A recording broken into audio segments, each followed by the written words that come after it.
All right, we're back again. Another GYLS momentum session with an extra special guest all the way from Australia. We've got Elijah. Now, Elijah, 2 years ago, was a youth leader. He wasn't able to attend last year, but 2 years ago, the youth leader of the alumni. And I actually got to hang out with him for a bit as I made my way to the ropes course, and he's the best, dude. He's awesome.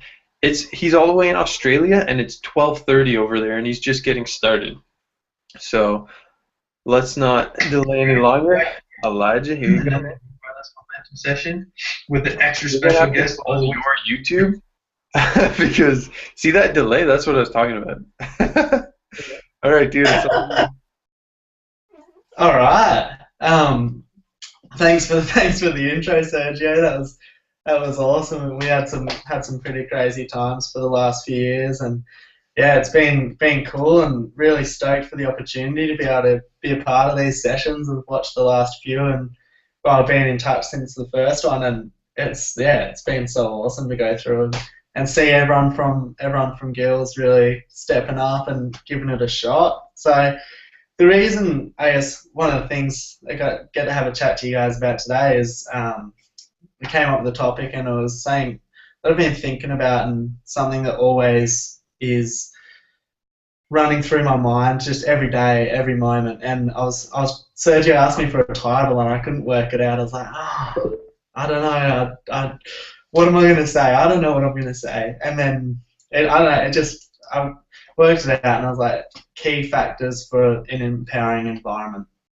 And the reason I kind of wanted to have a chat about this today was the last few months I've been realizing how easily you can slip from a really empowered state and environment into a place that's kind of negative, and not in a good place, not a high energy place, not a quality state, and how easily you can transition without noticing that you're slipping, and then all of a sudden you're there and you're like, shit, like, nothing, shoot.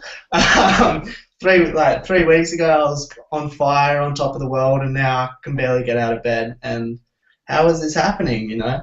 So there's a couple of different areas, and there's, you know, when you talk about environment, automatically you think about external factors and your house, nature, friends, things like that, but there's also a big factor of your environment, which is internal.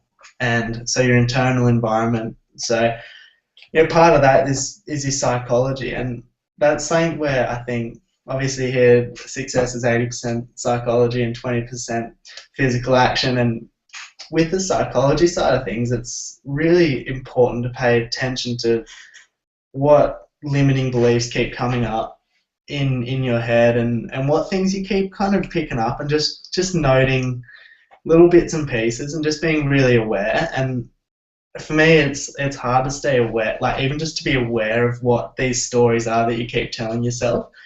And so I've been trying to work out ways in which to not only understand that I'm telling myself a story, because it's so hard when you are telling yourself a story to step out and go, you know what, that's just a story, it's just a limiting belief. It's so hard. And so one of the biggest things I've been working through to get perspective on all these things has been reading some really quality books, and getting like multiple perspectives on things. And so something that I'm not sure if anyone's read the book, it was given to me by my dad actually, and it's called The Big Leap, and it's by a guy named Gay Hendricks, and he talks about how we have an upper limit, and so, like, almost self-sabotage ourselves when things are going too well.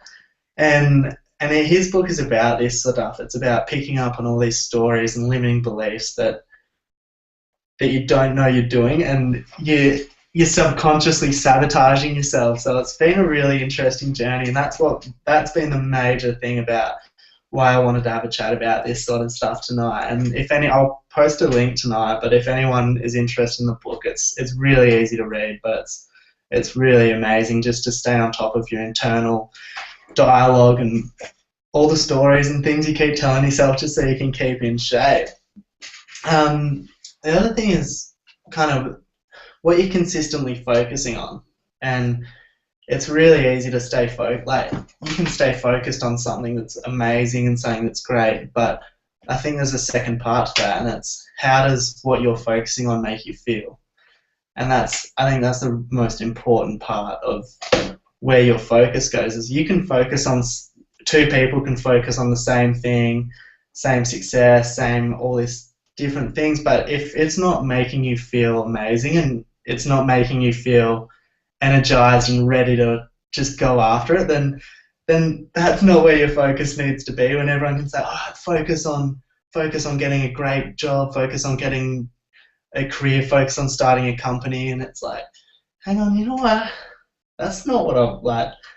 I can focus there, but that's not where I'm naturally drawn to focus. So you've got to really pay attention to where you're naturally focusing without any noise on the outside and people telling you to focus here and there, and just trying to listen into yourself and go, you know, like, where do I want to focus, and how do I want to feel every day?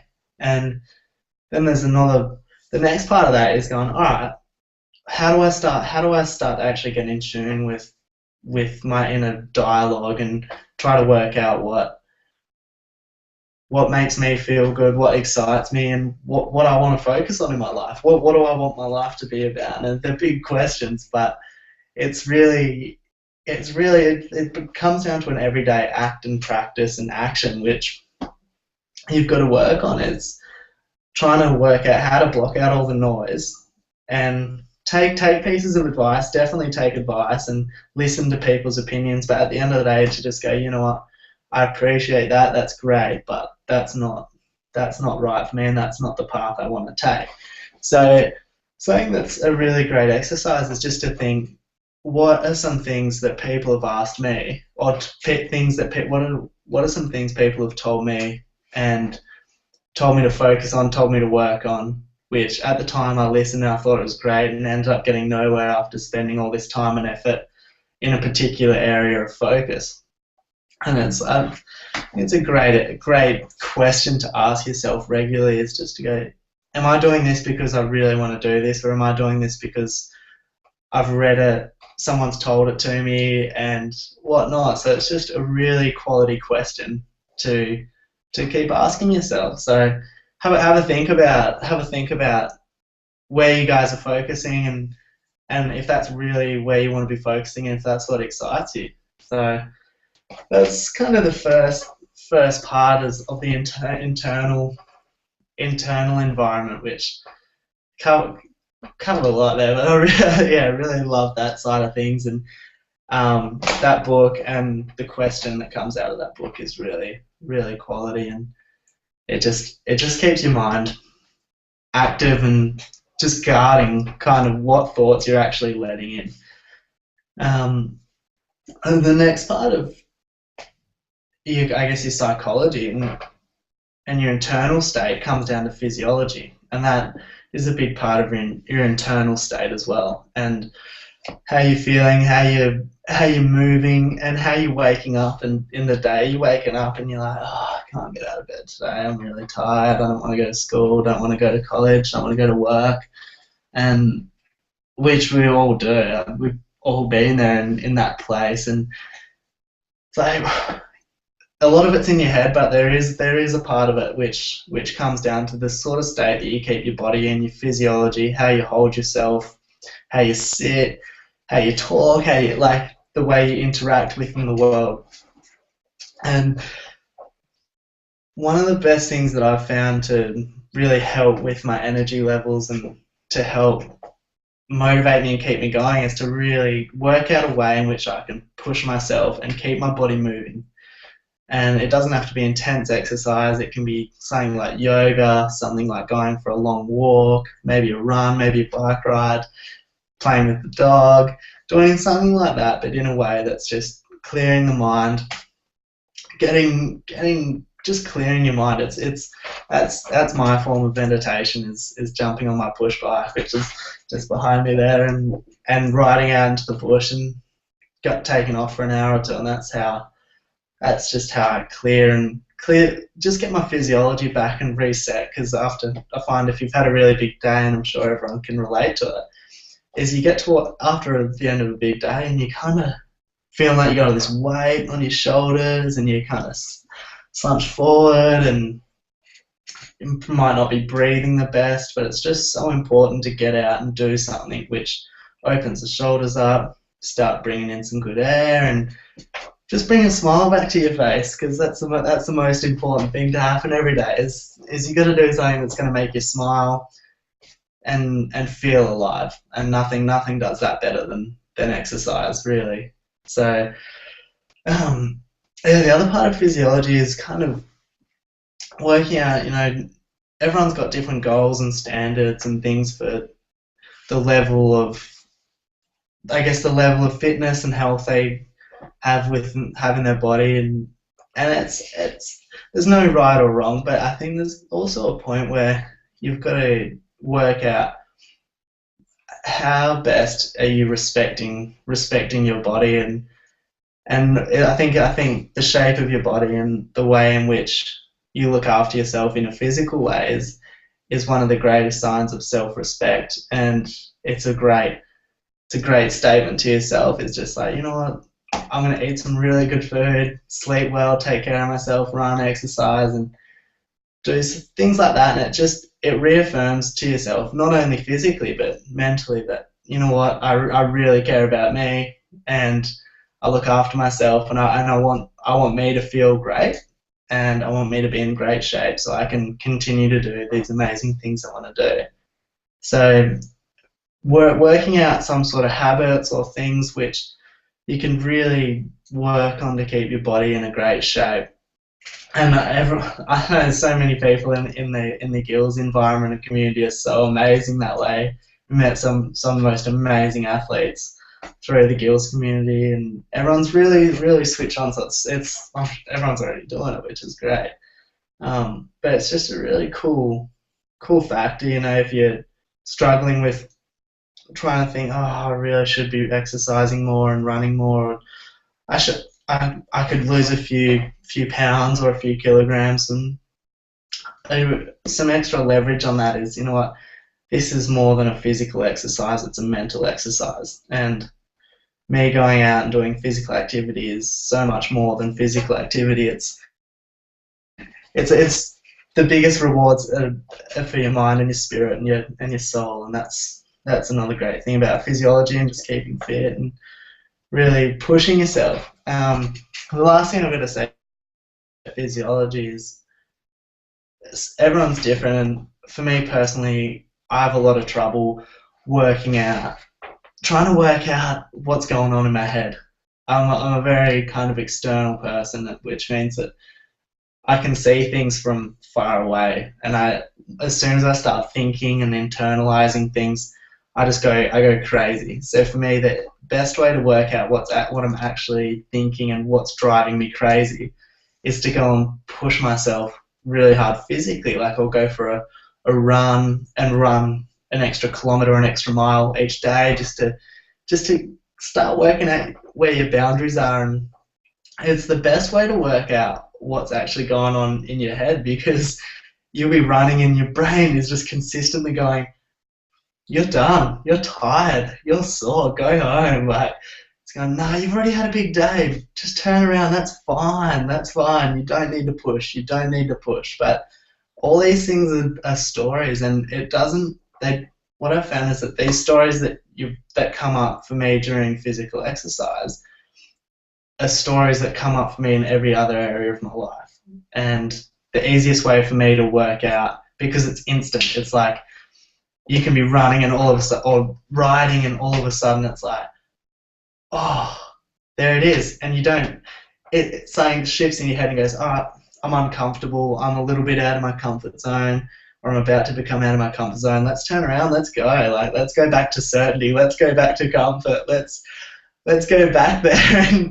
And it's really awesome to, once you can start becoming aware of these stories. For me, I find them through physical activity and just go, all right, where else is that showing up in my life? This is a pattern, and this is a belief, and this is a story that I've got. Where else is it showing up, and how am I going to push through that? I mean, firstly, I'm just going to keep going and see where it goes, but I'm going to need to work on this in different areas. And everyone's got their different ways of finding their limiting beliefs. But if, like, I guess, work out how you can best try and identify your limiting beliefs, because we all have them. And for some of us, we can sit down and we can write, we can journal. I've got some really good friends that can journal and just journal and come up with ideas and they just go, oh, these are my limiting beliefs, and nail it. Writing. For me, if I tried to put anything on paper, I'd end up drawing stickmen and not getting anywhere. So it's really working out what works for you and working out how you can just try and get out of your own head and identify these things that are causing you conflict and causing you to hold back in different areas. So there's another. I guess the first question was which everyone, I think, is a great question to think about. Is where are you focusing, and does that excite you? And then also, what am I doing to be aware and continually try and work out my limiting beliefs and what's going on in my head? Because without checking and pushing and being aware, that's how you so easily slip. And it's like you put a frog in warm water and crank it up, and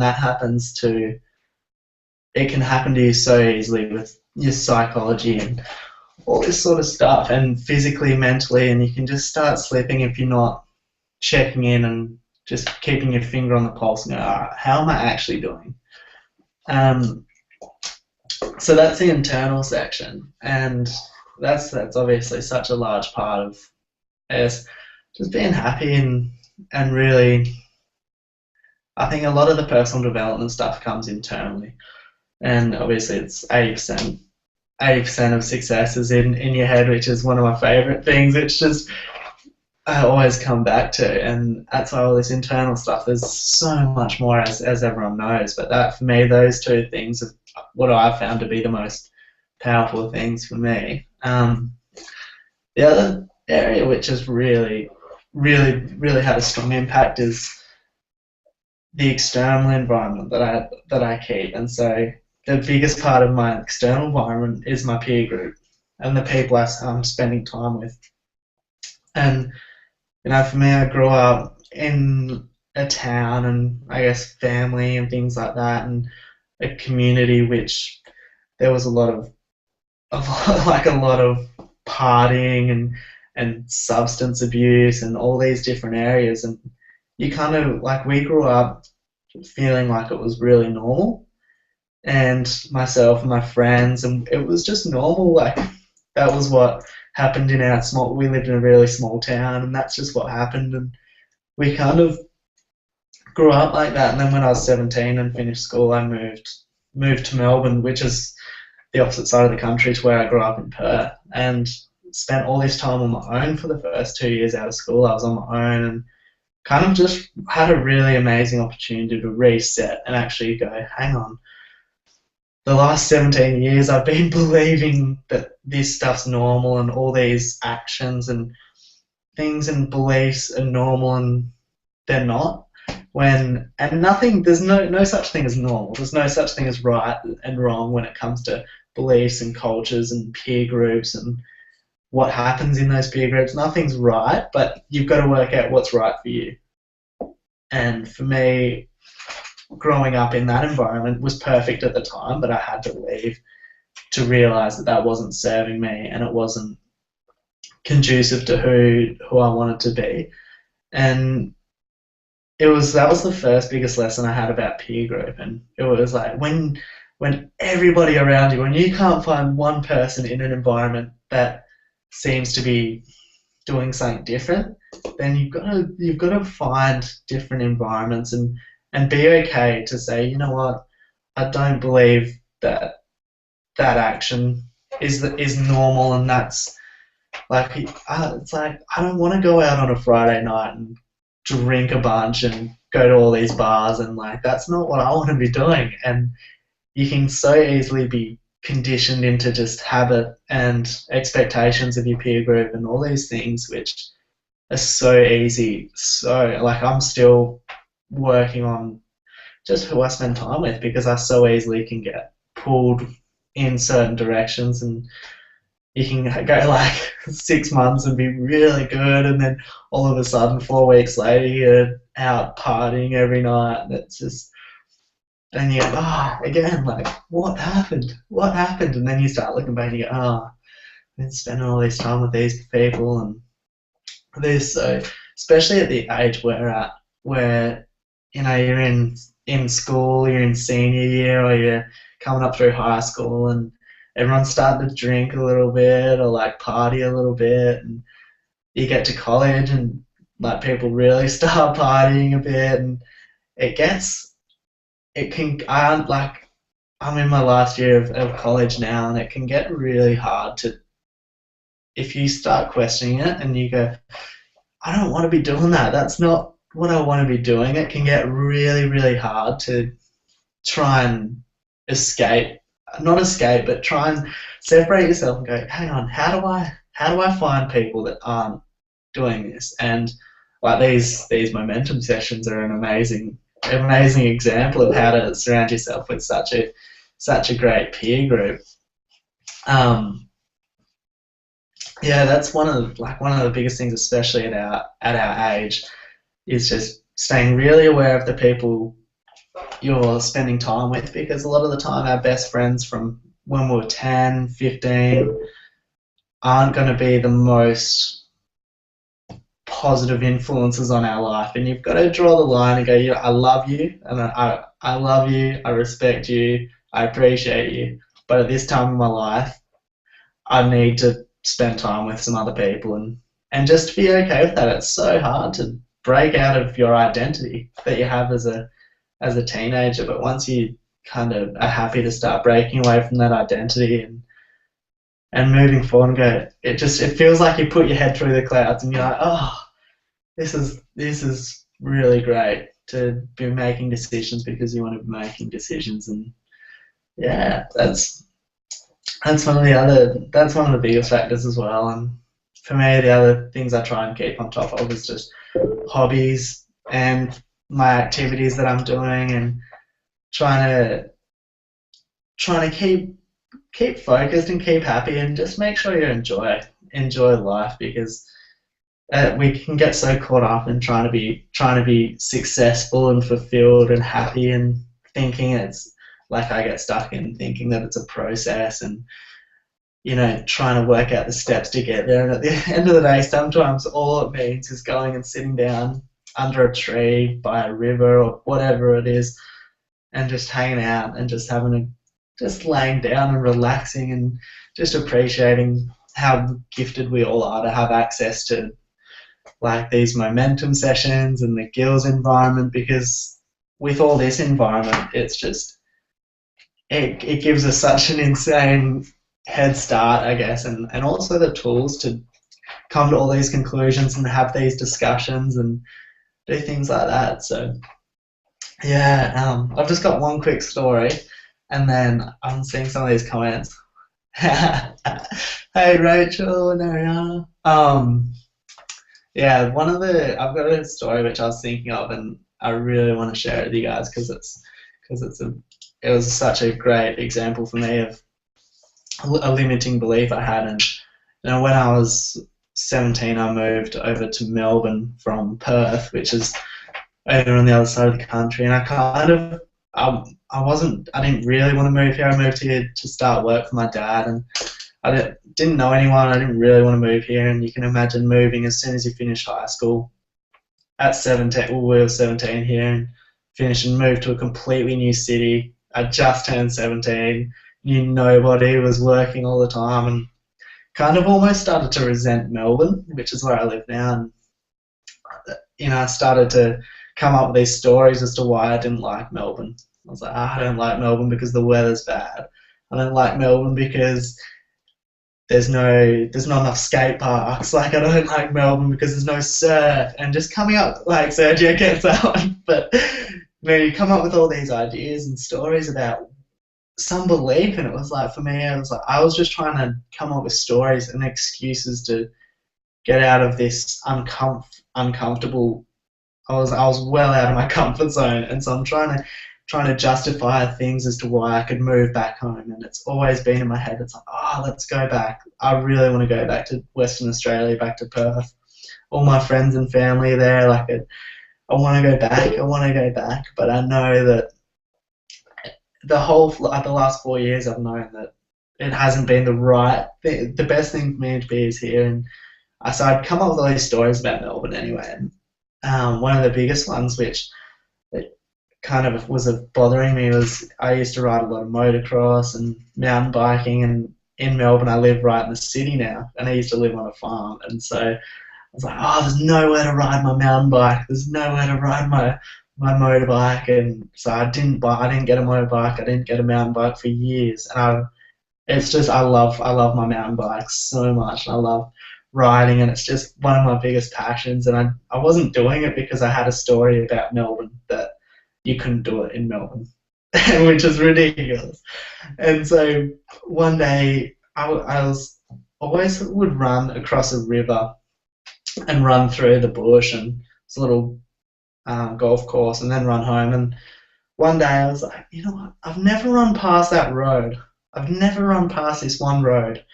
And I didn't know what was on there. And it's such a literal example of a limiting belief. And it was that road for me. It was that road. And I was just looking at it every time I'd run and just going, nah, there's nothing over there, nothing. And it was kind of just bush on the other side of this road. And I was running, and one day I was like, you know what? Let's find out what's over there. And I just got frustrated. I was in a frustrated state, and I was like, oh, so I crossed the road, ran across the road, and I'm no joke, like, I took 3 steps across the road, looked across, and down, I'd run straight across into the top of a downhill mountain bike trail, like 500 meters from my house. I'm not even joking. It's hard to explain, but it's the most insane thing. And I'm just standing there looking at this mountain bike trail, which I've lived next to for 3 years, and I've been living next to some of the best mountain biking trails I've ever seen in my life, and telling myself that they don't exist, and I can't be happy in Melbourne because this thing doesn't exist. And it was literally right there. It was in my backyard, and so I was like, are you kidding me? So I went out, and I don't know if you can see it, but I bought a brand new mountain bike 2 days later. And ever since, like the last 6 weeks or 5 weeks, I've been out riding every day and exploring the rivers and bush, and it's just, I bought a GoPro today so I can film some of it because it's unbelievable. And just the thought that I was spending all this time just pretending it wasn't there, it was just insane. And so yeah, it spins me out still to this day to think that I completely had a story about something not existing, and I couldn't be happy because this. I couldn't be happy because I didn't have this. And it's so important to just try and be aware of these things and work out those stories that are going on for you, because that, now that I've got my bike and I'm out there riding, is my happiness levels and energy levels and life has changed. It literally has changed. So that's something that just I'd like to share with you guys, and yeah, try and work out what stories you might have like that stopping you from being really excited and happy and having a good time. Any questions? I have a question. Can you get us some footage of that when you film it on the GoPro? I'll send you some tomorrow. You should totally make like a little video, like a montage, like riding on the way there. Yeah. See? Yeah, definitely like make a montage of like the road that you would go to, and then film the whole thing, and then the actual trail, and then post it on the momentum session group. That would be sick. I will. For sure. That's awesome. I don't know if Rachel or Ariana have any questions. There's a whole bunch of comments. I think you saw them. Melbourne. Let me see. Melbourne. That's awesome. Yeah. So I don't know if we have any questions, but that was a really awesome talk, man. We've had some people talk about focus and stuff, but not like that. Ooh, does um, oh, it's not really a question. It's more of a comment from Josh. I'm a little behind, but I Yeah, completely agree too about the peer group. It's so important. Who you surround yourself with is who you become. So you got to surround yourself with outstanding people.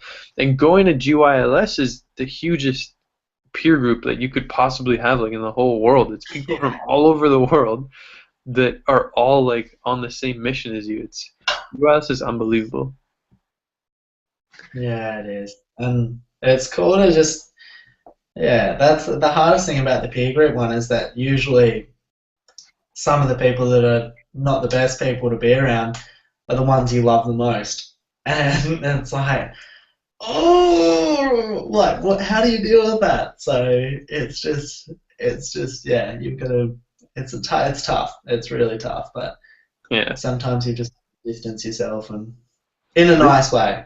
Nice Rachel way. actually posted a quote, and I want to expand on it just a little bit. I might have talked about it in one of the past sessions, but for those of you who are on here, Rachel posted by Jim Rohn, you're the average of the 5 people you spend the most time with. And it's absolutely, or it's so unbelievably true, which says Rachel. And yeah, it's definitely true. And I've come across a lot of people who say that they hang out with people that aren't um, that are, I guess, dragging them down or negative or whatever, and they say that they hang out with them because they're gonna bring them up instead of letting them drag them down. But like Jim Rohn says, you're the average of the 5 people. So you may have some people above you, some people below you. He also says that you need 3 kinds of people in your life. You need people who you can learn from, who are above you, who can mentor you, who are role models for you. You need people who are, I guess, kind of equal to you, kind of friends who you can bounce ideas off of and hang out with. And you also can need some of the people who are more or less below you, who you can help mentor and bring up. You can be the positive person for them.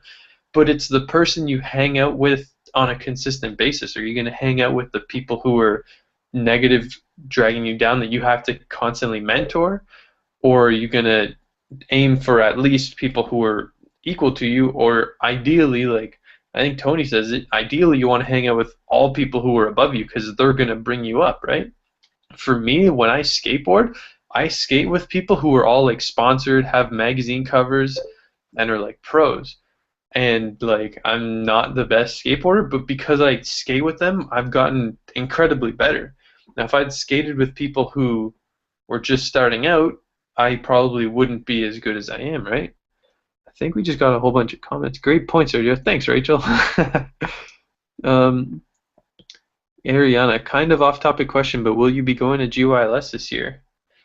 I personally am Unfor- going. I just got accepted. Elijah? Unfortunately not. Man. Yeah, I was just telling Sergio before the call. I'm in my final year of uni at the moment, and I've got a couple of big trips coming up. One, I'm actually going to Toronto for 2 weeks in June, so that's gonna take up a bit of time. And yeah, unfortunately, gonna miss out on that. But next year, I'm locking it in. There'll be no excuses. Oh, next year will be sick. Ariana, the question is, are you going? I know Rachel's going. She applied like 2 hours ago. But yeah. Yeah, it's all about like the whole point of why I made these momentum sessions is to keep the momentum of GYLS going. And yeah, going every year is awesome, but for Elijah, even though he hasn't gone, he didn't go last year and he's not going this year, he's on this call leading a call. So clearly he still has the momentum going, right? And that's the whole point. GYLS is awesome for a once a year kind of reboost, refresher kind of thing, but it's what you do in your regular daily life that actually counts, right? And his story about his mountain bike, how he just got a new one and he's pumped and he's like riding it, like that's what it's all about.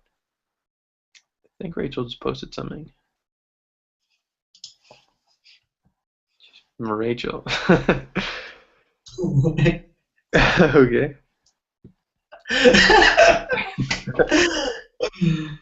Anyways, yeah. So good job, Rachel, Josh, and Ariana for being on this call live. I know a bunch of you people are gonna watch it after, and if you make it this far watching it after, hopefully I'll see you at GYLS.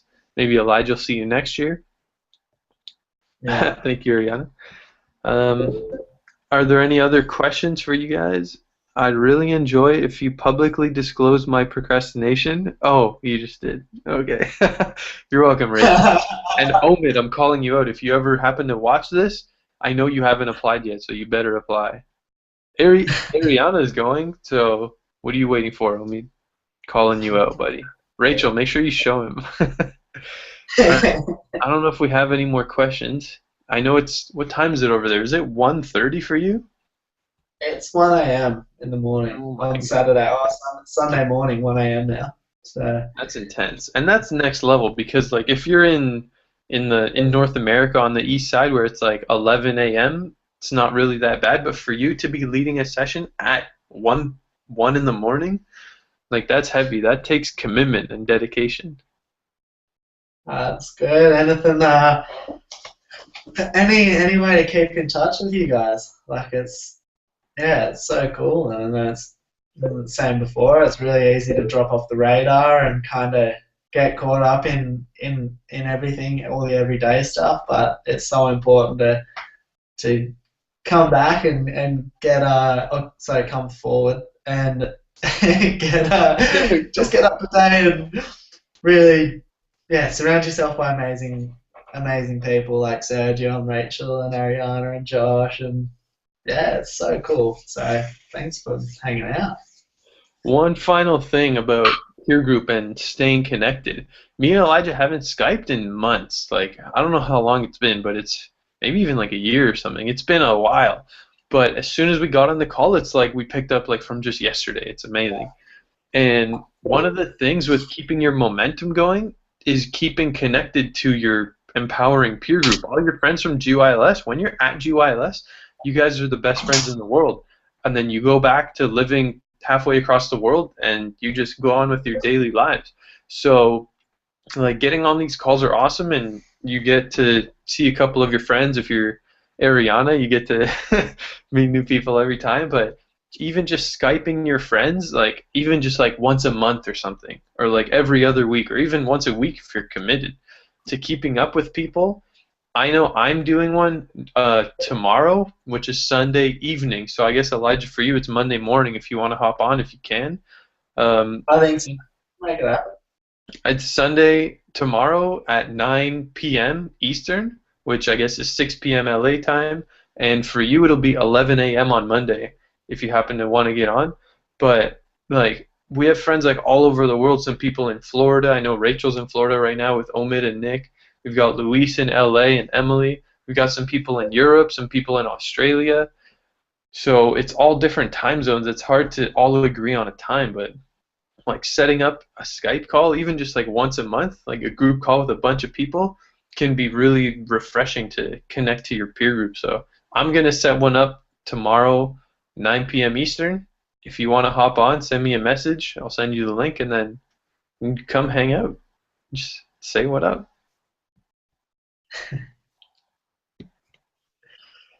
All right. We'll see you guys next time.